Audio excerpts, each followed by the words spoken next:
Today, we are read from Gyalieshan 5, 2-6. Uno listen me good.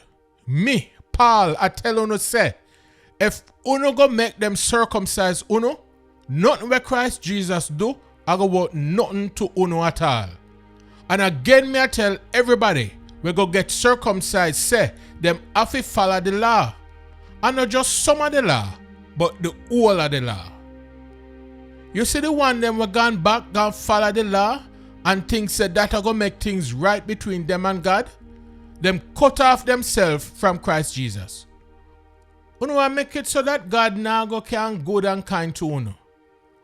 But you see we, the one them we are trusting in Jesus Christ, the Holy Spirit make we know for sure, so we are going to get all our God promised figure. So we can wait and look for all what God promised for give, cause God make things right between we and Him already. Cause when you and Jesus are one, it no matter if you're circumcised or you're not circumcised. The only thing what matter is that you're trusting in Him.